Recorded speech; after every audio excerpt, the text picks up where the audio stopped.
Start. Yeah. Hi, I'm Aaron. I'm a PhD student, third year with Stefano Ehrman at Stanford University, and I work mostly with diffusion models. And well, today I'll be discussing my recent work or our recent work on a discrete diffusion-based approach for language modeling. To start off, I can talk a bit about like a broad overview of why we would want to even work with language data.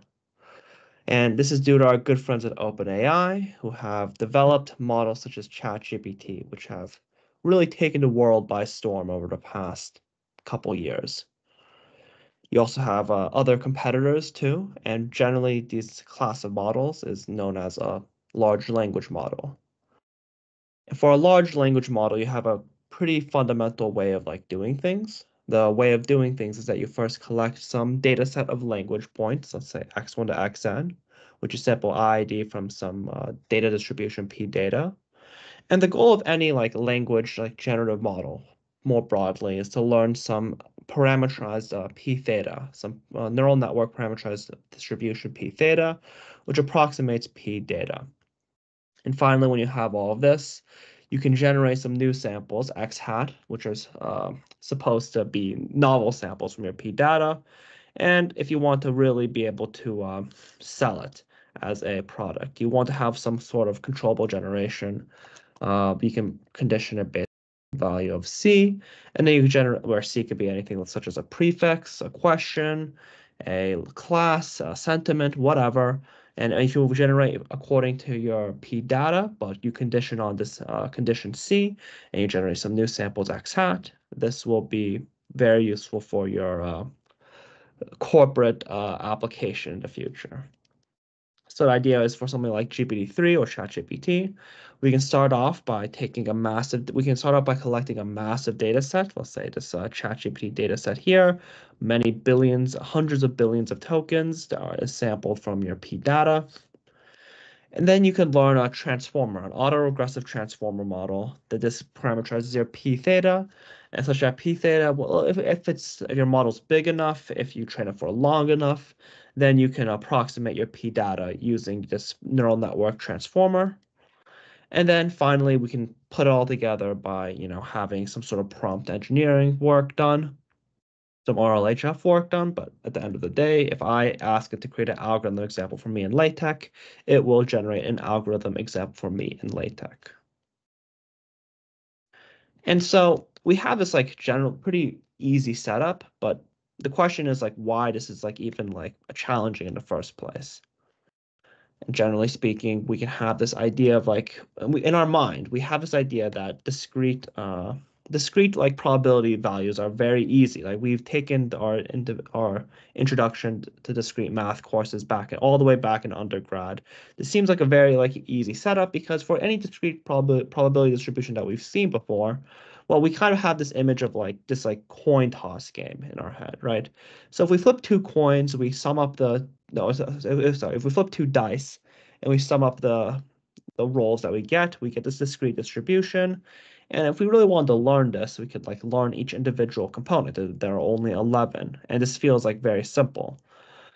But the reality is that it's more so like infinite, like, and it scales exponentially.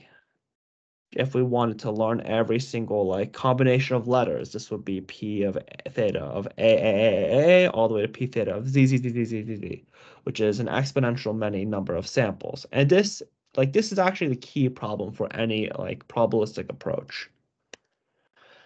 In particular, for any like P theta, we have two conditions on our P theta.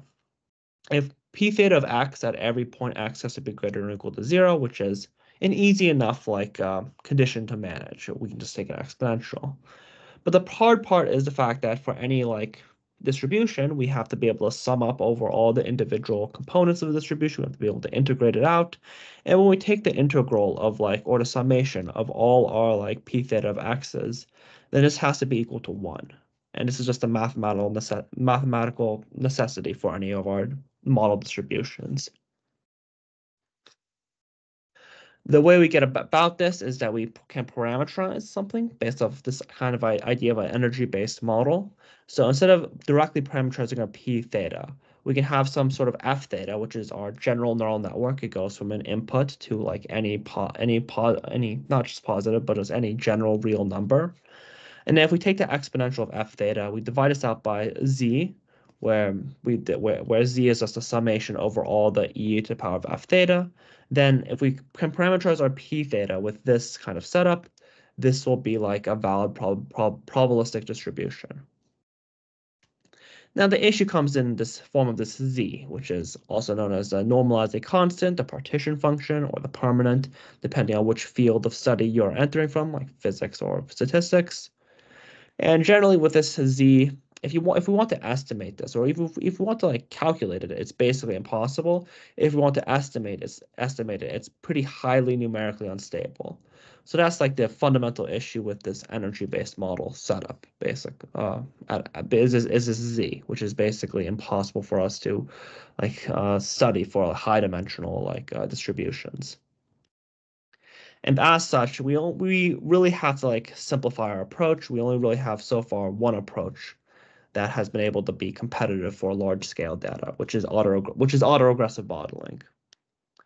And now for autoregressive modeling, the assumption is pretty direct. So if we assume that our x are support or are the domain of our distribution, if this factorizes into like some like n by d like setup. For example, for language, this would be like we factorize it based off of words. So instead of splitting it by like the whole sequence, we can just select the probabilities at each position, which is for each token or each word. Now what we can do is we can decompose our distribution using a chain rule.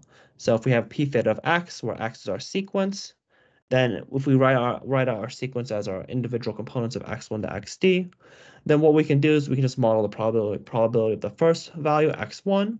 We multiply that out by the probability of the second value given the first value, so x2 given x1, and x3 given x2, x1, so on and so forth until we get xd to the power given x1 to xd minus 1.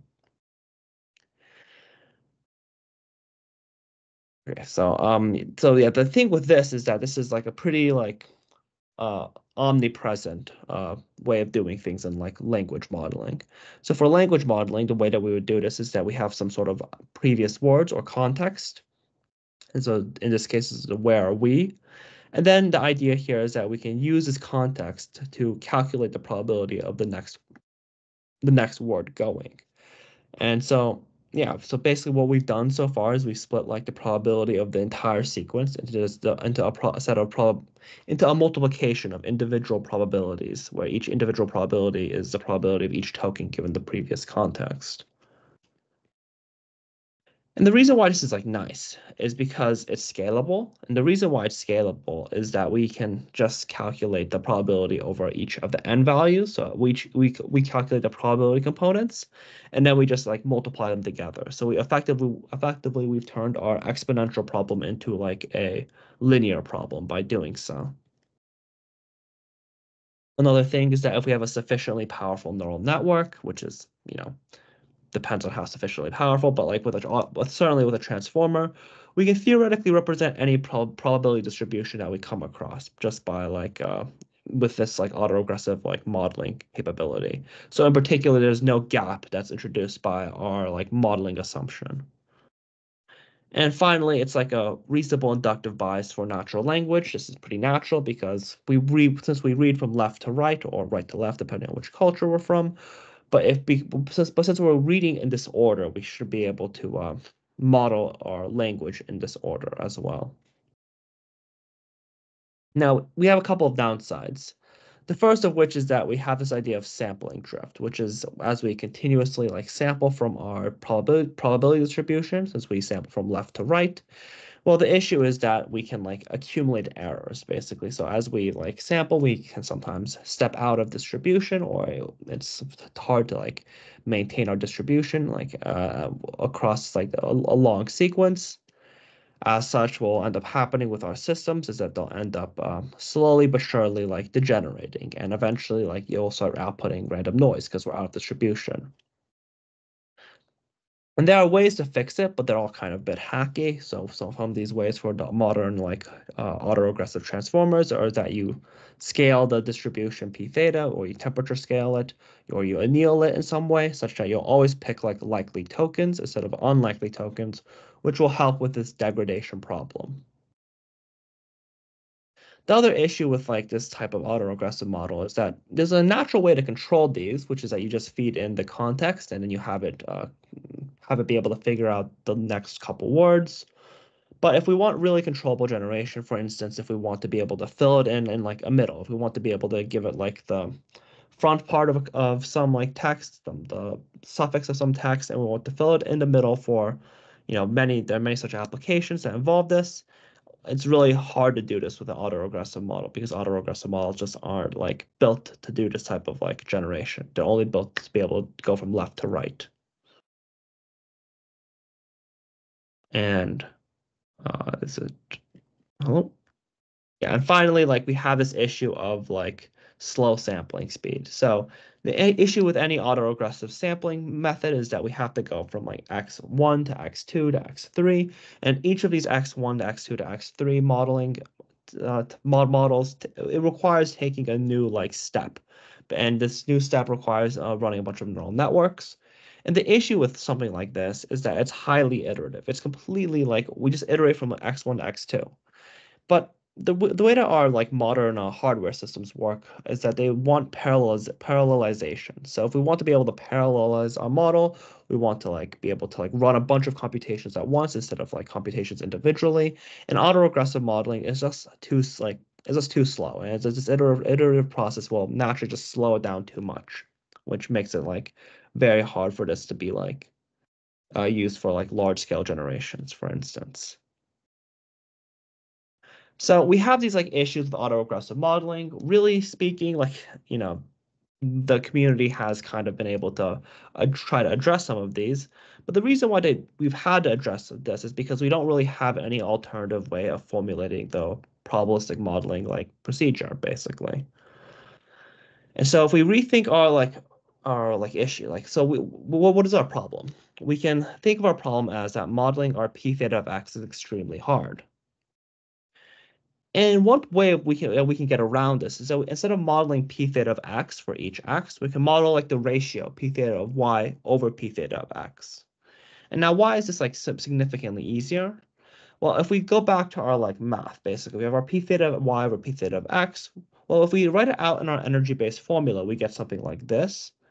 And we have this. What we can do is we can get rid of the two z's, and we can get rid of the two normalizing constants. And as such, we're left with like e to the power of f theta y over e to the power of f theta x.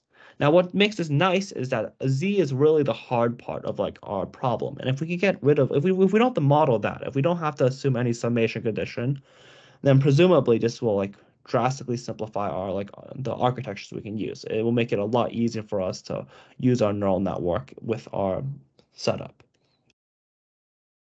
And in particular, this is known as something as a concrete score. These ratios p theta y over p theta x, and as such, come into use when we want to like we can build a probabilistic model around this idea of a concrete score. At least this is the hope.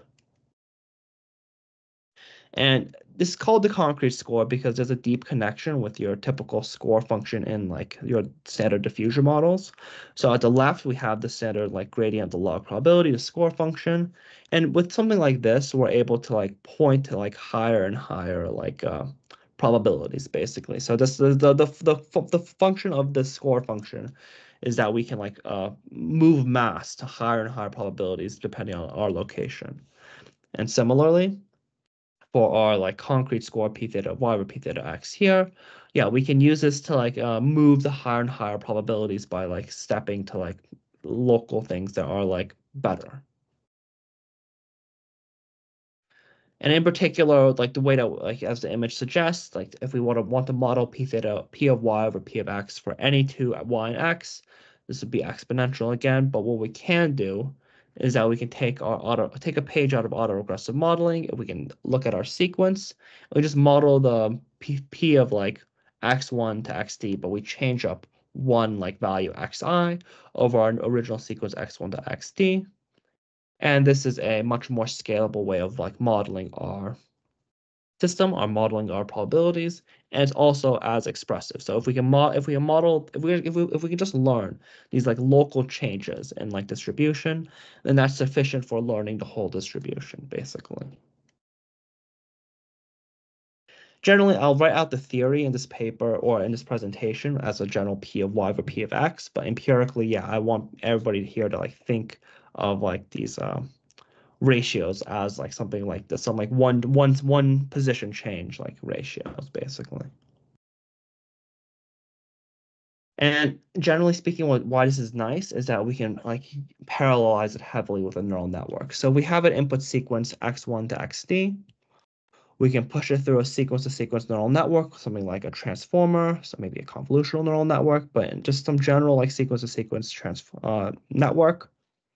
And then when we output like the individual like values, we can output the probability of 1 x2 to xd over x1 to xd, and then 2x2 to xd over x1 to xd, and so forth, where each of these positions represents like we change the first value, or we change like the ith value to some other token like j, basically. So we can just output all the, like the local changes in one sequence-to-sequence neural network evaluation. So we have this general idea. Yeah. Can I ask a question, or do you prefer later after the presentation? No, that's fine. It's fine. Yeah. So, but it means that for each position, you will need to evaluate the probability of all possible tokens, right? Wouldn't be too many outputs? I think it's a standard number of outputs as you have for like a transformer. So it's O of n times d, basically, where n is a sequence layer.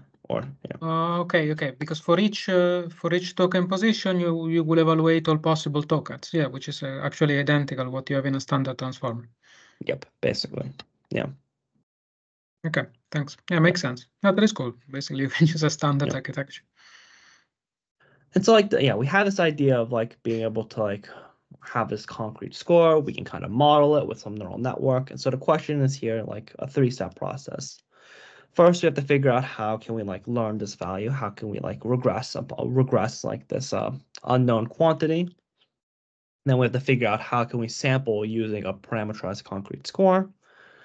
And finally, we have to figure out how we can evaluate like any like likelihood. So the way for any generative model has a corresponding likelihood, and if we can evaluate it, we can get an apples-to-apples comparison with other generative models.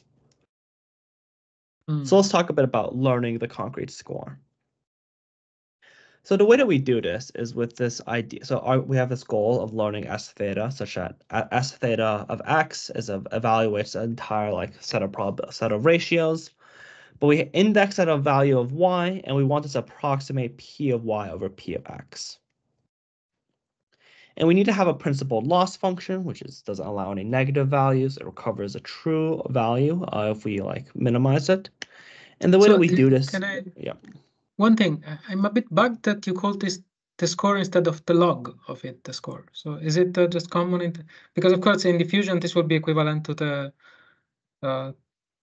in diffusion we will have the log of this object, and then the gradient of the of course so I think what ends up happening is that for like this discrete diffusion stuff, you use the ratios instead of the log ratios, which is why like we'll learn the ratios directly instead. But in practice, we can we parameterize it such that you parameterize the log of the ratio, and you can exponentiate it to be the ratio. Okay, so the output of the network is the log ratio. That would be basically the discrete equivalent of the score. Okay, thank you. Sorry for the stupid question. But yeah. Oh yeah, so generally we have like we need a loss function, and we can have a loss function here. And this is the idea of a score entropy loss. This is our score entropy loss. And the way that it works is that we have this like you minimize like for every pair y and x. Well, you say if we first sample the x, but then you minimize all the other pairings y, where we have this S theta of x, we index at y minus py minus the ratio log of our S theta xy. Now, this is kind of a bit arcane. It's a kind of bit heavy mathematically, but we can think about it this way. Well, we can take the minimum for every like S xy pair. And what ends up happening is that if we differentiate with respect to S, we differentiate this like loss. Well, yeah, it just becomes 1 minus the ratio and times 1 over s is equal to 0 if we set it to be the minimum. And so such that s is equal to the ratio would be the optimal like value. If we graph it out, it would look something like this for like, let's say that our py over px is 0.5. Then we have this like nice looking curve where the x-axis is the s and the y-axis is the loss.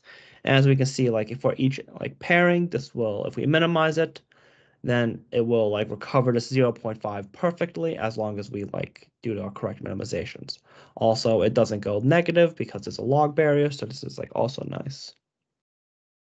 And so the idea here is that if we independently minimize this loss for every pairing of x and y, then we will like we will be able to like recover a true like we'll be able to recover the true ratios if we like just learn it basically. But similar to standard cases for like typical like score matching and diffusion models, the issue is that this like loss that we have here, this score entropy loss function is not tractable. So in particular, if we already had our like py over px, which we're implicitly assuming that we have in order to regress our model, if we already had this like ratio, we wouldn't need to wouldn't need to learn it in the first place. So it's kind of a bit of a circular loop. So we have two ways around this. The first of which is a loss function that we call implicit score entropy, which is the analog of implicit score matching. Similarly, it's a bit unscalable, but it's a nice thing to know of. And the other one, we have this idea of denoising score entropy, which is the far more scalable way of doing it. And for something for the denoising score entropy, this is the way that we'll be working with it for our diffusion model setup. For implicit score entropy, we take a look at this loss function, and really, like, yeah, again, we have this annoying ratio term py over px. So let's take a look at that term here, which is just the second term of this loss function. And the idea here is we want to try to mathematically manipulate it to get rid of the unknown ratio, and we can do this in a couple of steps. The first thing we can do is we can just take this px, we can take the expected value of p of x given p, or x distributed according to p, and then we can kind of like use this and merge this in the summation formula. So once we merge it in, we can get rid of the bottom ratio px, which leaves us with this double summation. And then we just do a quick, like, we swap the summation, and then we can just get rid of the py as well. So instead of taking the expected value over x, we just end up taking the expected value over y, which is distributed according to p, and then so on and so forth. But we've gotten rid of the ratio py over px with this kind of setup.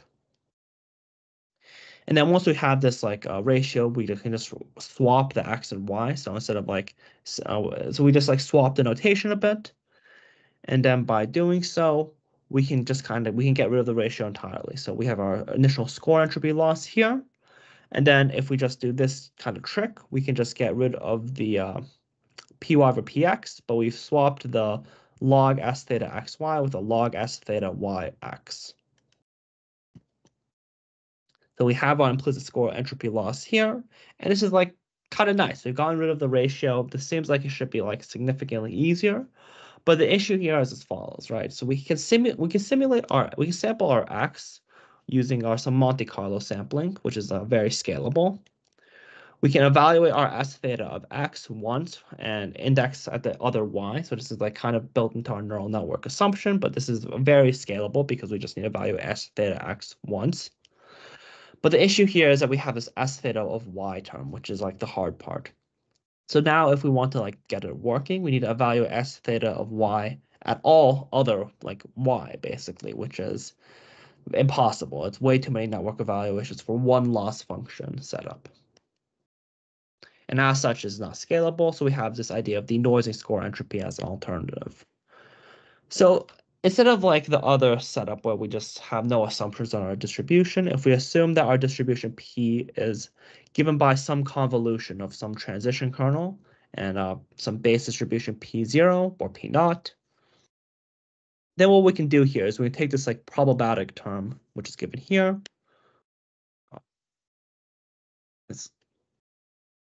Yeah, okay, so we have, and then what we can do is we can, the same idea, we can get rid of the px by like getting rid of the expected value of over x. But instead of like going from here like directly, what we can do is we can take this py and then we can like decompose it basically as using this convolution formula. And once we can do this, what we can do is we can like rearrange the sums a bit, and then we can try to like reintroduce this ratio. So what we can do is we can just rearrange the sum, but it's py over p over x naught. We just divide it by p of x given x naught, and then we multiply it out by p of x given x naught. So just a divided by a type of setup. But with this kind of like rearrangement, though, what we can do is we can get rid of these other like these like rightward probabilities by just moving them into some expected values, and we get like this very similar setup where we can just sample our x naught given our base distribution p naught. We can convolve it, and then we just have this like ratio of the transition term instead. So in particular, yeah, we've effectively replaced the py over px, which is intractable, with this p of y given x naught over p of x given x naught type of setup. And now the thing is, what's interesting is that we can set up our transition kernels. We can build our like transition kernels p of x given x naught such that they're incredibly tractable. And if we can do something like this means that our ratios are tractable because we don't no longer have they're no longer tied to the like base distribution, the base data distribution anymore. And as such, if we and this is like that allows for efficient evaluation and efficient like ways so we can like we can calculate this. In particular, if we have our denoising score entropy, so if we plug it back in and we get something like this. Well, the way that this works is that we can sample our x naught given p naught. This is Monte Carlo sampleable. We can convolve it with our transition kernel. This is a base assumption we have on our model. And then the idea here is that we can compute our s theta x once here, and we can compute the like log ratio. We can compute the ratio of the transition kernel here, and I have this, and then we can compute the log s theta x y at the end with the initial like computation. So everything is extremely scalable, basically. So this allows for a scalable evaluation. We have the setup of basically learning the value, and so now the question here is, can we like, yeah, go back a second? I would like, yeah, can we try to map it to the standard diffusion training? yeah, So in this case, x0 is x0 simply the noise-free sequence yeah, from the the dataset? noise free sequence, the noise free sequence, Okay, yes, so we are sampling the noise-free sequence. Then we have this emission kernel, and I guess will be just a flip. yeah, be a flip, yeah. Okay, so this will just flip. Then okay, we have this ratio here. What is the analogous of this ratio in diffusion training? It will be It would be the log transition kernel, or like the score of the transition kernel, basically. yeah, exactly. Which for the Gaussian give a very simple formula with yeah, Yeah, of course. Okay, so this and is then so is there any approximation here? I didn't wasn't able to catch. Did you make any oh approximation no, to there's no arrive to this? approximation. There's no approximations, yeah. Or this is exact, yeah. Like in your typical diffusion, it's exact. So this loss will actually minimize Yeah, your original loss. yeah, Exactly. yeah, Okay, that's nice. Okay, yeah, thank you. yeah. So we have, yeah, again, so yeah, we've figured out a way to basically learn it, assuming some conditions. So the question here is, how can we sample using our learned like S theta, basically? And so the key idea behind this, and this is really everything's a diffusion-based approach. Well, the idea here is if we have some noisy sequence, such as this, well, then we want to be able to use our S theta, which our S theta will be learned for like these sequences, and we want to be able to use this as a step towards like a sequence that actually makes sense, which is this. It will like, so we can go from this noisy sequence to this like more data-like sequence using our S theta. And in particular, we can use this to evaluate the low probability like tokens. So these tokens are very like these tokens are very like noisy. They're very like not great. But our S theta should intuitively capture the weight that we can move from these S theta, these red tokens to these more nice green tokens, basically.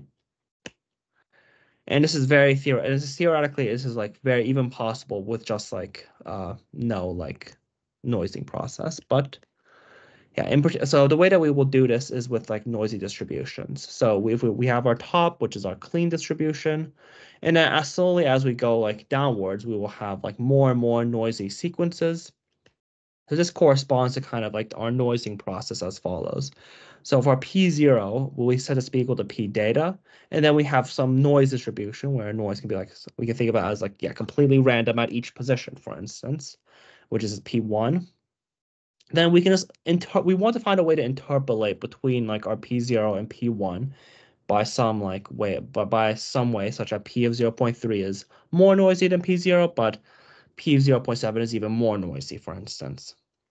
Once we've built up this way of noising our sequences, then we will have a way to go use our scores, our S theta at like our corresponding time steps, and presumably we can use this to climb back up the noising process.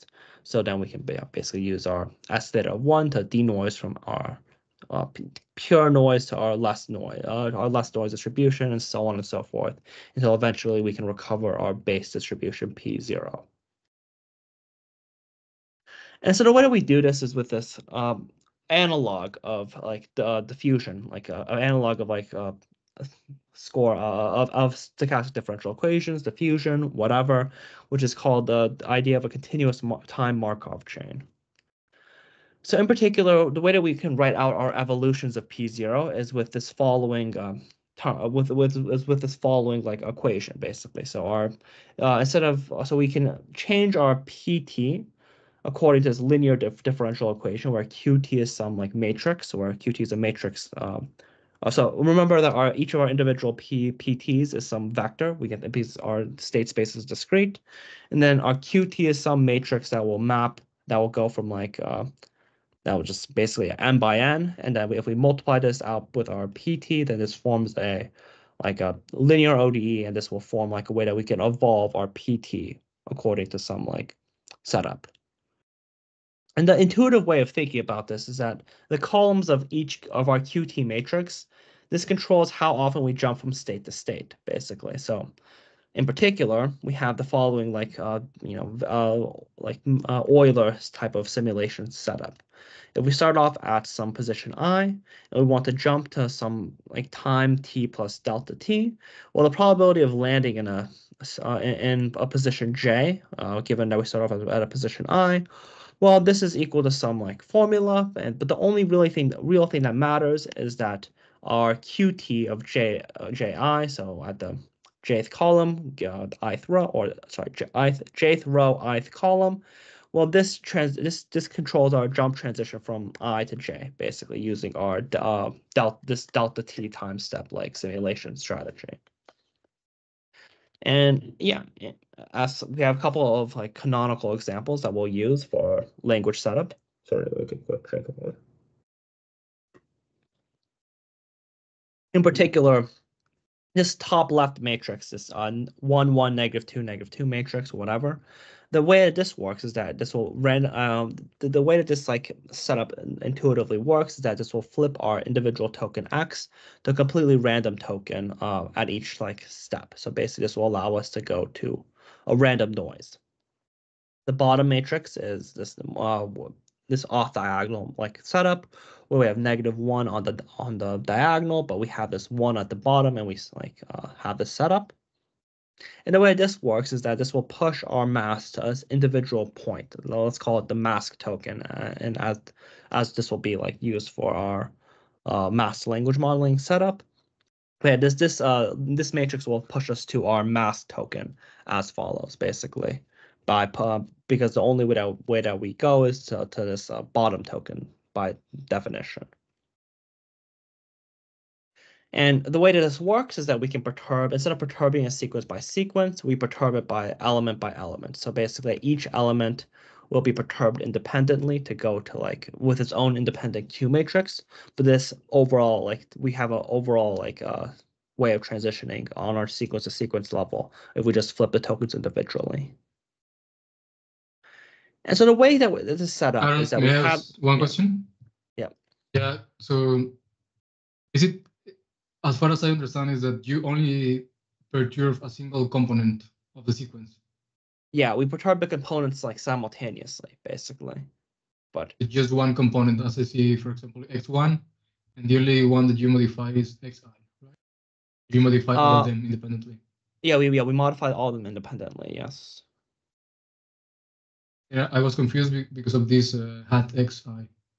Oh yeah, high xi is basically just like well, at each time step, then when we actually have a change, because it's like we'll only be able to change one value because like, well, the way to think about it is that like we can't change two values simultaneously because that will never happen. It'll happen with probability 0. But yeah, basically all the tokens are flipped like simultaneously, but there will be like at each like time step that they're flipped, it's like only one of them is changed, kind of. Yeah, thank you. Yeah. Can I also ask a question? Yeah. The matrix Q evolves over time, right? So it's not fixed. Yeah, but in practice, what will end up happening is that we'll have a very simple. It'll be fixed basically for the forward process. Yeah. Okay, so that's interesting because in real diffusion model, the dependency of the score on T is crucial. The score changes dramatically during the course of diffusion. So using this, removing the time dependency from the score in a regular diffusion model will actually cause an extremely different Oh no, behavior. we still have a time dependency on the score, just that the forward process. Well, you can think about it as like being relatively constant. We can time rescale it, but like in practice, it'll be like a constant. The forward, not the forward. This is the forward. Oh, yeah. Okay. So yeah. So this is basically a form of Gibbs sampling, right? I believe so. Yes. Yeah. With some with temporal annealing, with basically an annealed Gibbs sampling, because you are gradually reducing the amount of noise as you move. Yeah. Yeah. And so yeah, we have this idea of a continuous time Markov chain, and we have this evolution. So we have like an evolution of our distribution. So the only question is, can we learn our like a spectrum of score entropy, like our spectrum of like concrete scores, basically. So if we assume that we have samples x naught given our p naught, which is our data distribution. Yeah, the key question here is, can we learn our like ratios of p, ty over ptx for all t? And as it turns out, yeah, we can, because the way that this denoising score entropy loss function works is that, well, really the only thing that matters here is that we need to be able to like calculate this like transition term for each like t. And the way it's in the, if our qt is simple enough, and as such, like in the previous case, we discussed that qt is basically just a time rescaling of some base matrix q, then yeah, we can compute this like this term exactly, effectively. Like this is like the nice thing. And if we can compute this term exactly, then everything works for our score entropy loss. We can minimize this loss for all time steps t, and as such, this will be able to recover our like our ratios for all time steps, which is the nice thing. And where this all comes together is in the idea of like, can we finally reverse this like reverse this continuous time Markov chain? So if we perturb from P0 P data to some noisy distribution PT, which is approximately our base distribution, then yeah, we can go back from the base distribution back to the data distribution through the following like setup. So we have this alternative like Markov chain, basically, where we've replaced our like well, now we're going backwards in time, so we're doing a dpt minus t, but we've replaced our matrix with this q bar matrix, and this q bar matrix is pretty nicely structured, here, because yeah, the q bar at any time step, or we have ji. This is equal to like original qt matrix, but instead of having this original just this original qt matrix, we scale it by this ratio pt of j over pt of I, which is exactly what we're trying to learn here. So in particular, so this Microsoft Teams, yeah, we have this like reverse like we have this reverse diffusion matrix, which is given by this setup. And the thing is now with this like PT of J, PT over PTY, this is exactly what we want to learn. So we can approximate this with our score network S theta. So in particular, yeah, we've just replaced this PTJ over PTI with our S theta. We index it by time and like by J, but everything like should be approximated pretty well here. And as such, if we have this approximation, then we should be able to go from some position I, and then we can just compute our S theta of I, and then you can use this to jump to our new state by using our diffusion matrix setup. As an example, we can have this very basic like assumption. So if we have this -2, -2, -2 matrix with the ones on the off diagonal, and we have some base probability 0.5, 0.3, 0.2, well, then we can calculate actually the like change in probability for all of our positions with our standard matrix multiplication. And if we were to scale it by like the ratios of probability, we end up with something like this. Basically, we have our ratios here. We've plugged them into the setup. Then we multiply this out by this probability term. And as such, we can see that it flips the change of probability, which should allow us to basically reverse the diffusion process. So in practice, for like our like cases, we have the two matrices, the uniform and the masking. At the top, it would be like this, where we would slowly, if we were to use this, we would be able to like basically denoise our sequences. We'll change up our individual tokens until eventually we reach our like ground truth sequence or our data distribution sequence. And similarly, at the bottom, we have this idea of like filling in a mask token. So if we have a one-step process where we just go to a mask token, then at each time step, we should be able to recover the values by just filling it in effectively. So I think I've missed something. Yeah. How did you decide which token you're going to change at every time step? It's sampled randomly effectively. So what ends up happening is that you take the small delta t time step, and then with high probability you'll stay at your current token, but with some small probability you'll change your token based off of the assumption. Yeah, but you're not. So in the continuous model, something will happen at random, right? And that's so they're obviously going to not happen at the same time. Oh, this is the next one. This is the next section. Okay, so but in practice, you're not going to simulate a continuous time, right? You're going time step by time step, and you assume that you have the probability of flipping something ideally, you want to flip something at every time set, right? Yeah. At every time point. Let me just get to the next. Perhaps the next one. Sorry. Yeah. Basically, the idea here, like as mentioned, the issue here is that with our like diffusion matrix setup, since we're only changing one token at a time in the forward process, this means that we can only change one token at a time in the backward process because they have to match intuitively here. And the way that we get around this is that we can just like do this thing called tau leaping, where tau leaping just allows us to fill in like multiple values at the same time. So if what ends up happening is that you end up sampling, but you allow for transition at each position instead of only allowing one token to transition, basically. By doing this ends up being like you end up like losing the fact that it's not a very valid like, or what ends up happening is that like you can no longer recover the true like ground truth distribution for like for very large time steps, but it doesn't matter. What ends up happening is that it approximates our solutions well enough, basically. So if we put it all together, we have this idea of we can first get some base samples. We can define a forward diffusion process using our QT matrix. We can learn the ratios using our new score entropy function or score entropy loss function. And by doing so, we can like reverse this diffusion process by plugging in our learned values and possibly with some discretizations, which will be like, we'll see how the effectiveness of them. But yeah, this is like overall setup. When we actually put it together, this is like what we get. So this is an unpicked random sample that from our text.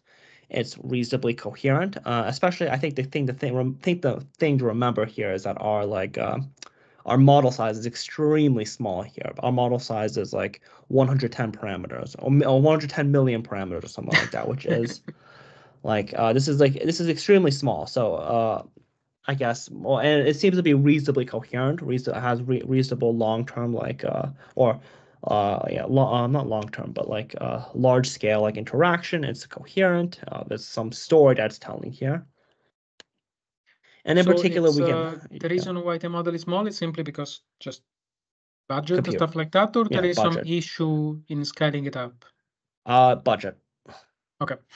Or more specifically, the issue here is that even with like this small, it's still pretty expensive. But the biggest concern is like multi-node capabilities, basically. So without multi-node capabilities, you're kind of inherently restricted to smaller model sizes. But yeah. But basically, the training is very similar from standard transformers, right? Because you have the Yes, same forward pass. Yeah. Basically, you're using the same architecture, I guess. Same forward pass, and the loss is not particularly demanding. Unscalable. Yeah, it's not. It's about the same in terms of each like training iteration cost, but the issue mostly comes in from the not getting enough compute in order to match like other previous models. But yeah, what's interesting here is that if we actually take a look at samples here, so we have our GPT-2 small and medium samples at the top, and we have our like score entropy discrete diffusion or SAD model, small and medium like below. So what ends up happening is that, for the GPT-2, like the standard autoregressive transformer, the samples will diverge a bit. We have this divergence behavior. When we sample, it will like not be particularly good if we sample like analytically. Whereas for our models, this ends up being like not so much a problem. And this is like encapsulated in the figure on the right. So this idea of generative perplexity, like the lower the better. So you can think about the y-axis as the lower the better, and the x-axis is the number of like network evaluations that we run for sampling. So the stars here, this blue star and this like orange star, these are like the GPT-2 small and medium results. They're pretty high, and it's pretty like bad overall. But for our like SAD model, like we can vary the number of samples from the number of evaluations from 32 to 2048, just like a large like variation in terms of the number of like sampling steps we need. And what's nice is that when we do this, it forms a nice like this log linear type of like improvement on our sample quality.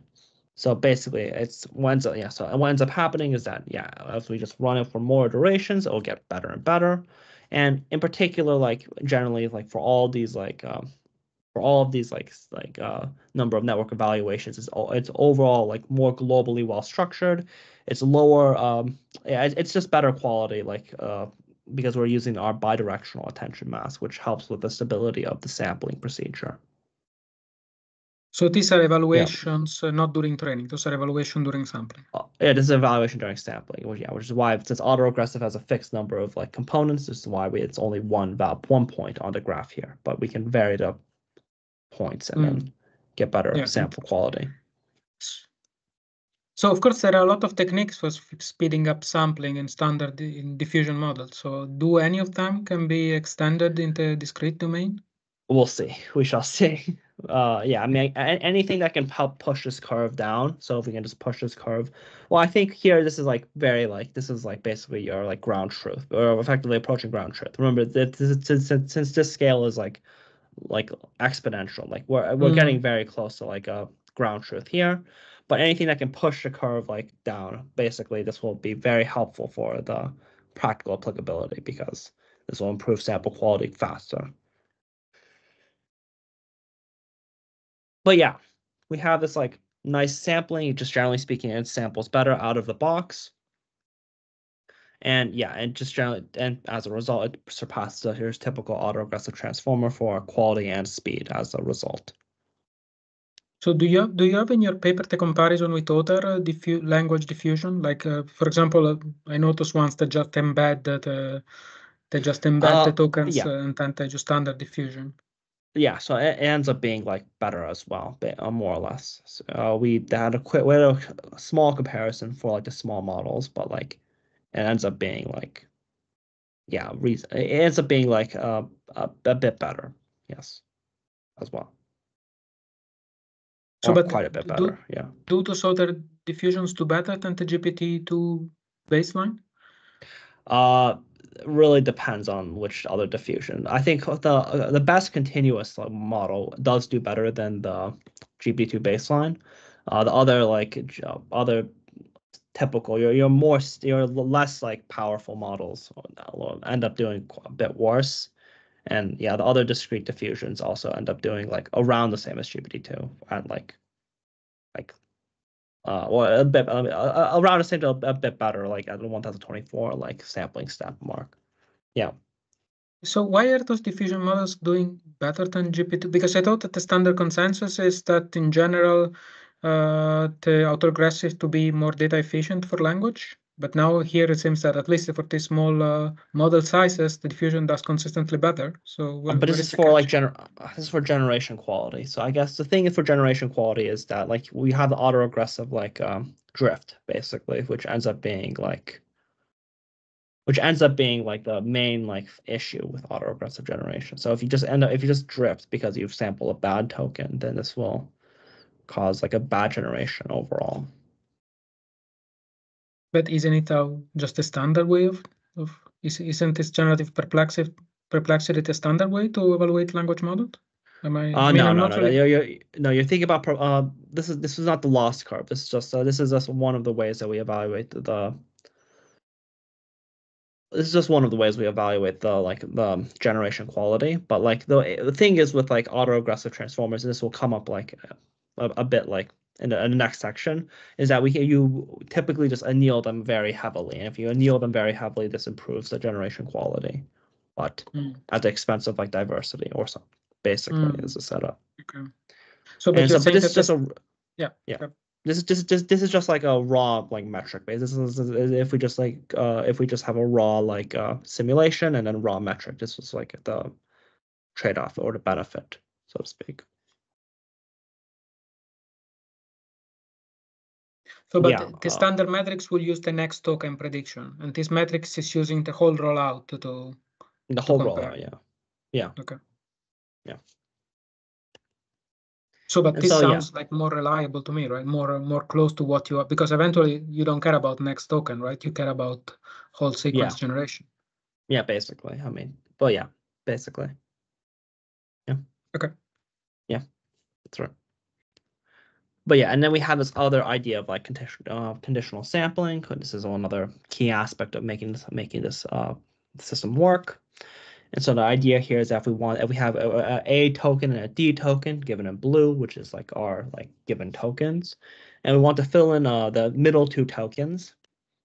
Well, if we have the ratio of like P of BC over, if we have the conditional ratios, like if we condition on the A and the D, and we want to fill in like any two middle tokens, well, the ratio between these two middle tokens, if we expand it out by Bayes' rule, will equal like the P of A, B, C, D over P of A, B, B, D. So basically what ends up happening is that we can reuse our S theta as like our probabilistic model, but we can simulate new samples conditioned on like any like position A or D or whatever by just like not changing those like values. So if we just leave those values fixed, so we can just simulate, and then the other stuff will fill in, and it's like basically it's theoretically justified.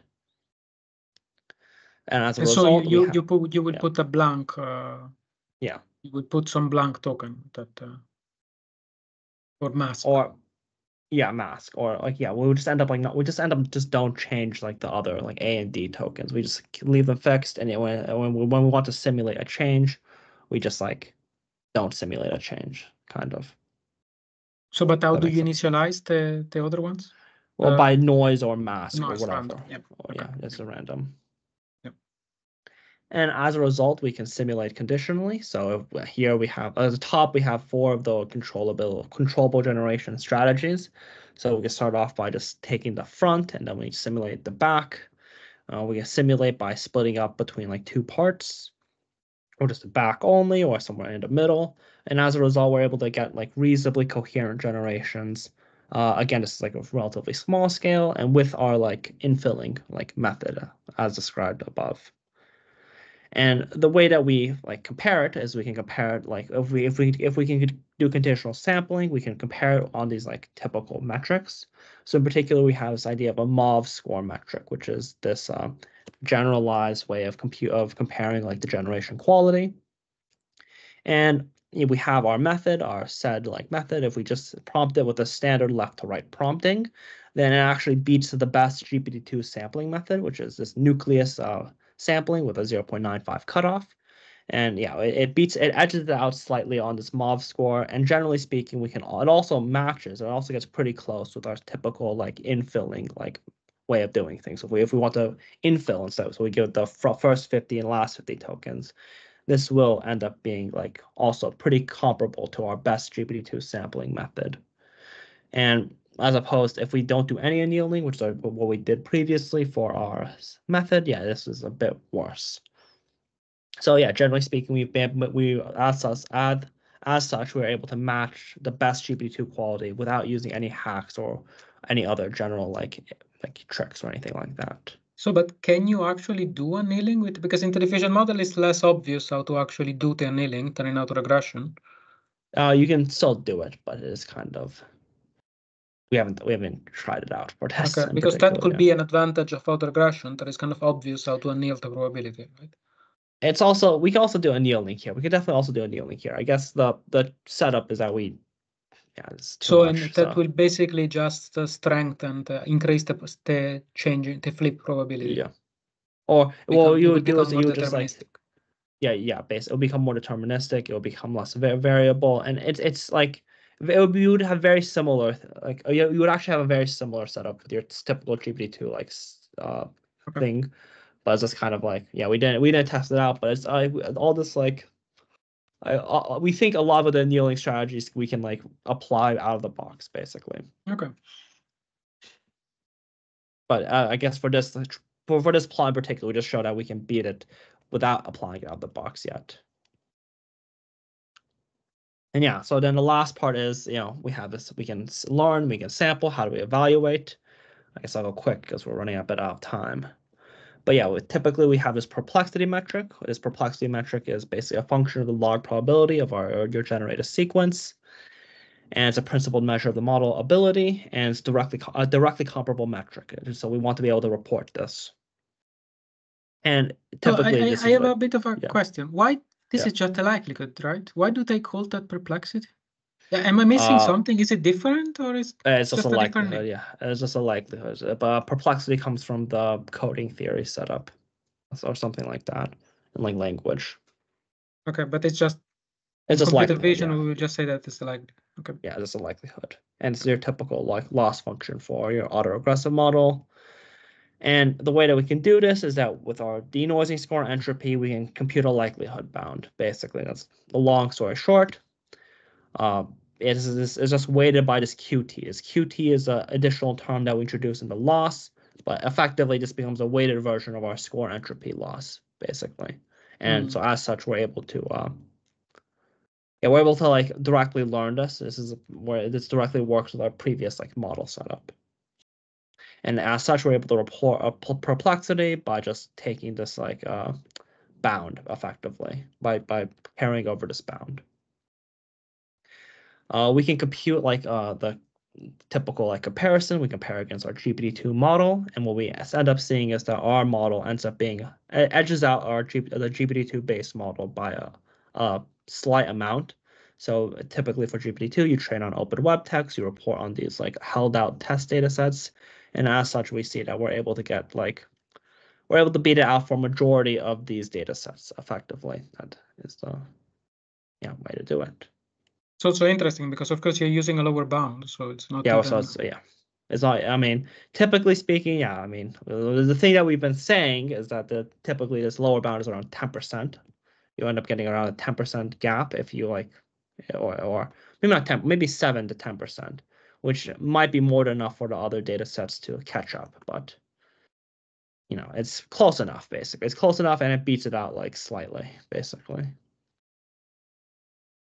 And as such, we challenge autoregressive modeling on perplexities for the first time with this setup. So as a quick summary, we have like the idea that it's pretty hard to build probabilistic models for discrete spaces. We only really have autoregressive modeling as your backbone, or as the only method that's been competitive thus far. And yeah, we have this idea of concrete score-based generative models, which is the kind of the analog of score-based generative models for like the continuous case. And yeah, we model the ratios of the data distribution, which removes the need for a normalizing constant. And as such, we can optimize a version of score. A version of the score matching loss called score entropy, and we can extend it to the implicit and denoising cases. Relatively straightforward approach. And then, as such, once we've learned this, we can sample using the discrete diffusion process, which synergizes directly with this denoising score entropy loss because it builds up a transition ratio. And by doing so, we can enable fast and controllable generation of our generative models. And the generation quality generally surpasses the typical autoregressive baseline, especially for for both conditional and unconditional generation. So, but that's a big claim, right? Are you saying that if you scale up to very large regime, do you think it will become state of the art? For generation quality? Yeah, well, I mean, generation quality is what we care at the end. I mean, I honestly don't care about the metrics. I'm just talking about raw generative performance. Yeah. Because that's a big claim, right? Yeah, I think so. I mean, it's a big claim, but I think this is... I mean, everyone should start jumping on it if that's the case. It's also, they're not even that difficult to train. Yeah, I mean, yeah. What is the trick? What is the thing that you think, if you think critically, that could stop you from scaling these diffusion models to the top level language model performance?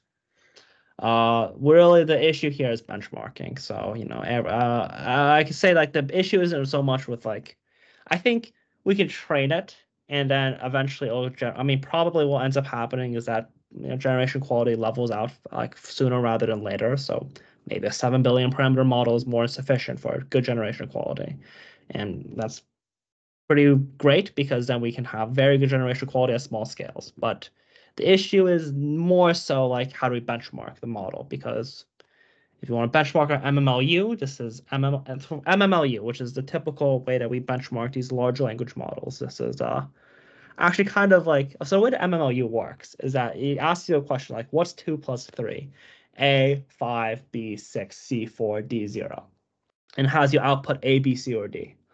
We really can't I mean, it's kind of it's not a good metric for generation quality, if that makes sense. So it's kind of really a benchmarking problem, really. That's kind of the question. If we can generate better, if we can generate faster, lighter, this is one thing. But being able to measure how it does it, this is the thing that we're really that sounds. I mean, eventually, if you use it, if you get, I mean, I suppose that to get the founding to actually scale it to the highest level, you need to kind of benchmark using traditional benchmark. So it's a bit of a chicken and egg. That's a bit of a chicken and egg, yeah. But I mean, again, you guys in language are using likelihood, and computer vision abandoned likelihood for benchmarking. I mean, people still do that, but usually when they don't get when they don't get state of the art in FID, they will report the likelihood because maybe they do that there. But what you're saying is a bit funny, right? That there could be something that will get better generation. I mean, obviously it's your method, so you're a bit biased, but then you're saying that the reason you cannot scale it is because it's arbitrarily benchmarking. Well, I guess. Let me put it this way. I think I think I can scale it, right? I mean, it's more so a time question. It's not so much a. I'm cooking. Okay, let's put it that way. Okay, we're cooking. I think that's the way to think about it. So it's not so much a question of I mean, yeah. So, but okay, I guess how about someone? Well, I put it this way. Okay, for this paper, at the very least, we show that generation quality surpasses it at these smaller scales. Maybe that would be the more fair claim. Let's put it that way. Okay, but yeah, but I mean, it's nice to be promising. Also, I mean, I feel that there are a lot of potential advantages with this approach. In the sense, speeding up autoregression, it's very difficult, and there is not almost no progress in speeding up autoregression in the more general case. But speeding up diffusion has been very successful. And for continuous diffusion, you can remarkably speed it up. And of course, for discrete, it's more difficult, but it's still hopeful that you can speed up the sampling by a decent amount, simply because it seems to be more tractable. So that's, and also we do know that in images, diffusion works much better than autoregression. So, and honestly, we don't care about, yeah, they also reach better likelihoods, but I mean, at the very end, that's, I mean, maybe language, I mean, I'm not an expert in language, right? Maybe language is entirely different, that the likelihood is really what you care. On the other hand, I think you make... I can make a claim here. Okay, I guess the reason why likelihoods have been like the way that we do things for a language is because it's all the same like generative model, right? It's a different architecture, different like neural network, but it's all autoregressive modeling, right?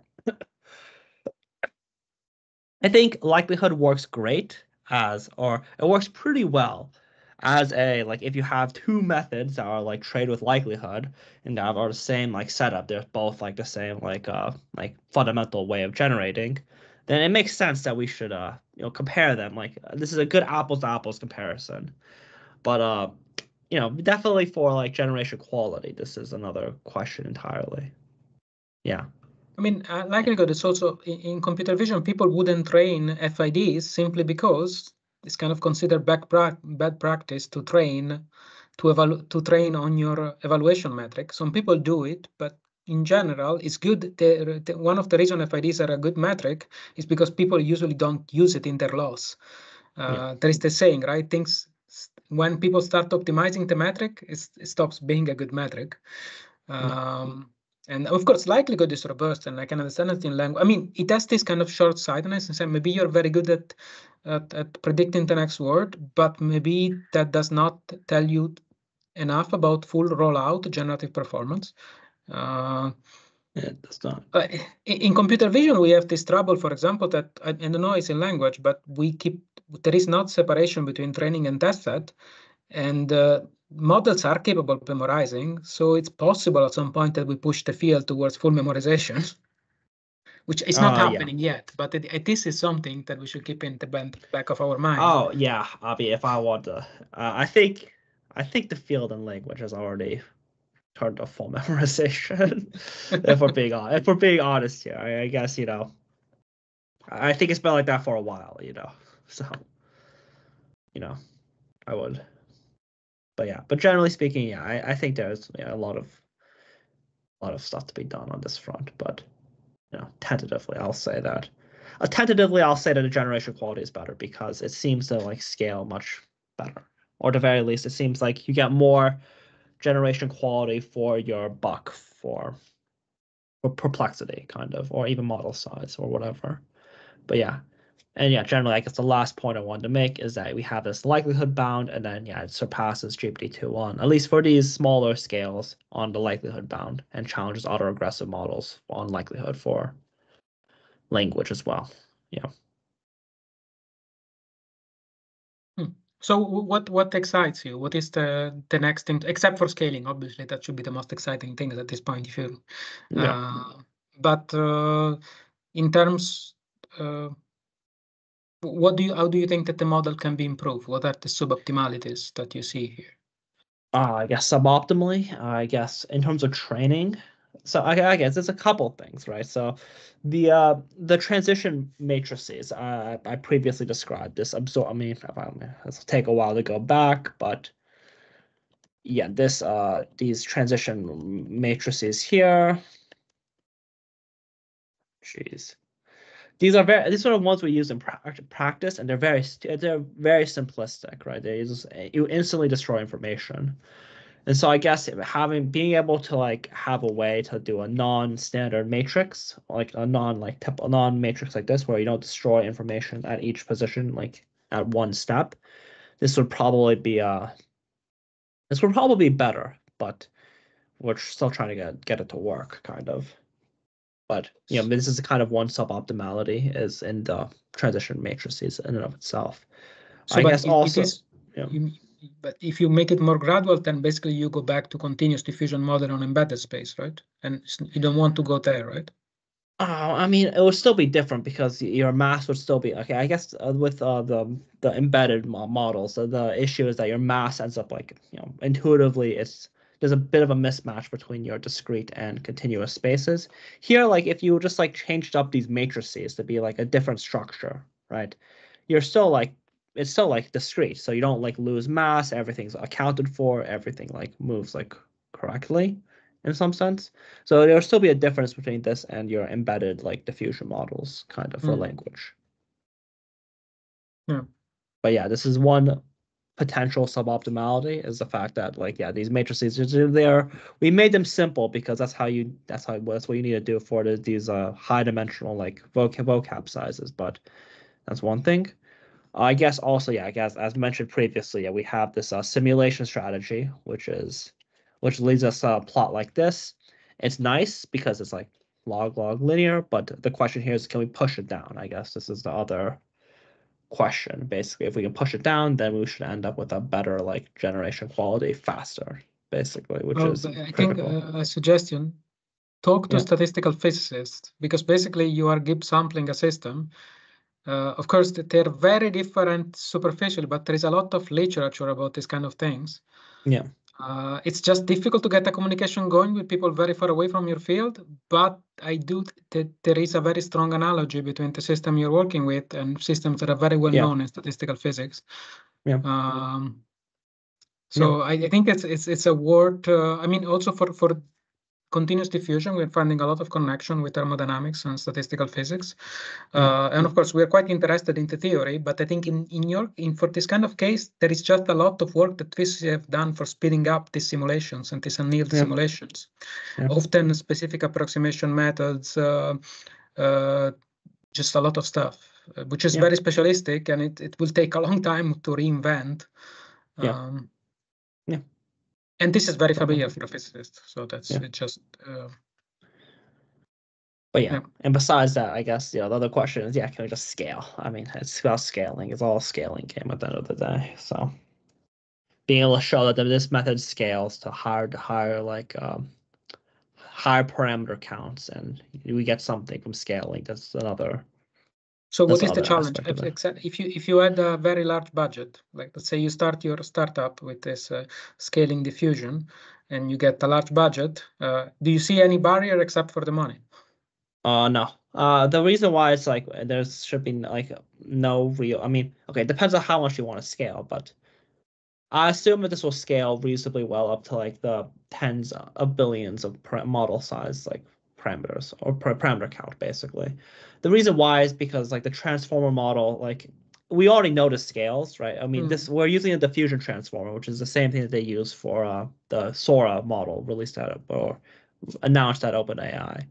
And we know this model scales, basically. We know that this diffusion transformer, like it's a scalable architecture. You just feed in more data and it just gets better and better, and you end up with a better and better like quality or whatever, right? So this is a scalable architecture. And that's one of the things that people really care about. Like what they care about, they'll say like this architecture scales, as in like this transformer will scale, but convnets don't scale. So as long as we're using a transformer, I'm assuming that should be fine.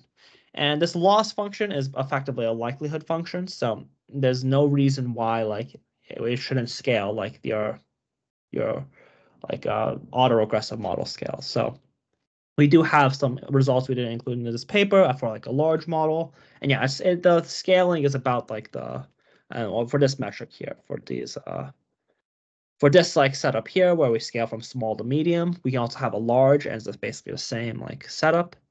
And so generally speaking, I think that like this will scale commensurately with your pre-existing method. That's exciting. Looking forward to see the first state-of-the-art language diffusion. Yeah, thank you. All right. Any other questions? So there is the last question, maybe then I will leave you free. So there is this argument. People have been making the argument that diffusion training is inherently inefficient because autoregressive training will train all the words simultaneously, while diffusion training needs to train each noise level separately. It seems that you think that the statement is wrong, or you think it's correct. I think that like probably there's some truth to this statement, as in like, hey, if you want to train for a constricted number of like iterations, it's probably better for autoregressive models because it will reach convergence faster or something like that, right?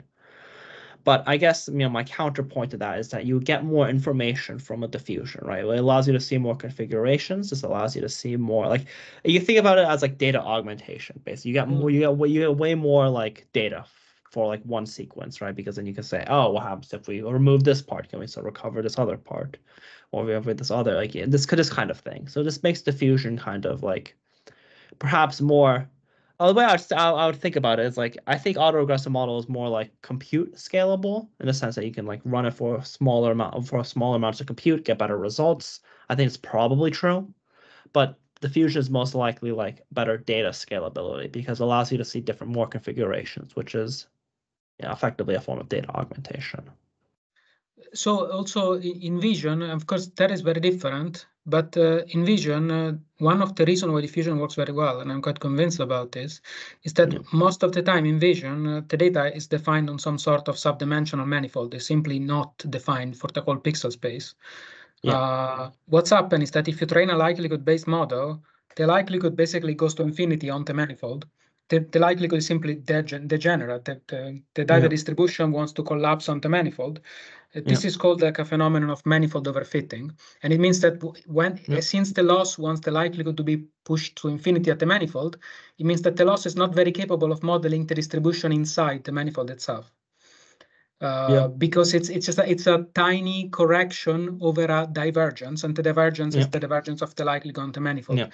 Now, the reason diffusion model work is that in diffusion model, you see the same phenomenon. So as time goes to zero, the score will become orthogonal to the manifold. Okay, so if you have the manifold, as time goes to zero, the score becomes basically exactly orthogonal, and it diverges, it goes to infinity.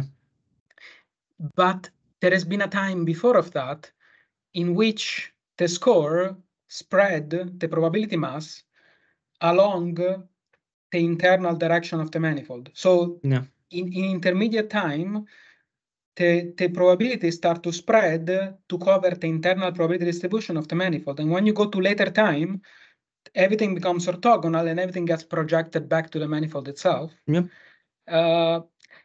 So while you can say that diffusion model is a likelihood-based model, that's actually is a whole family of likelihood-based model, and different likelihood at different time contain different information.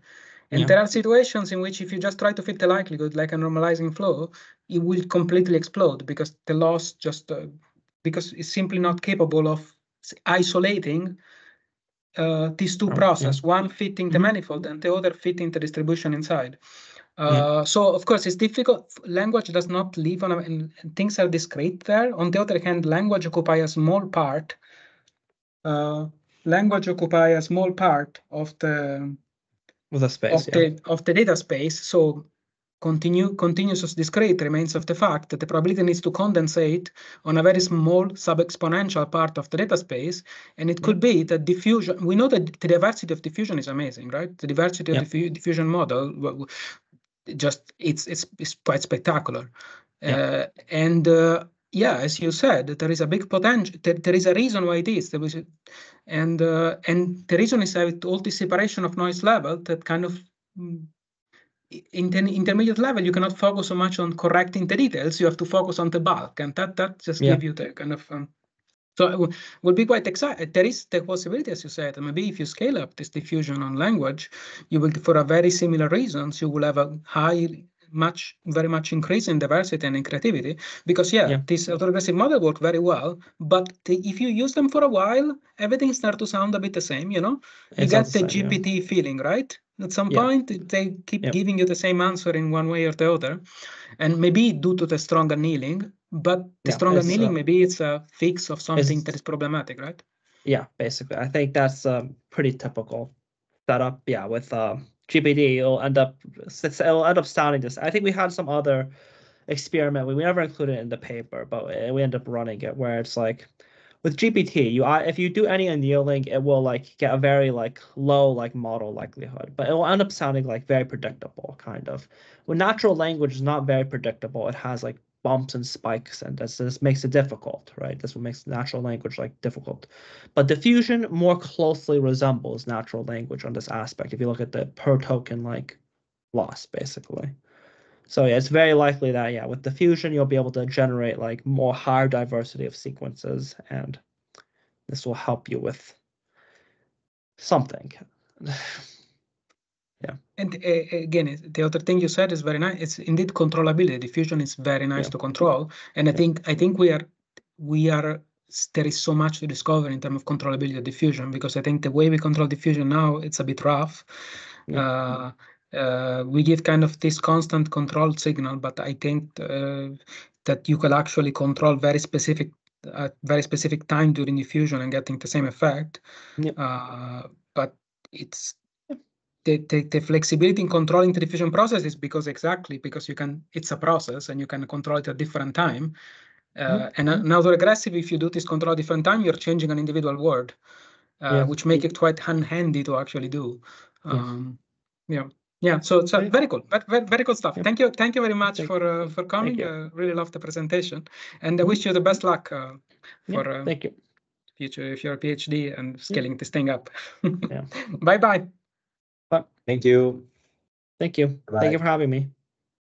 Thanks.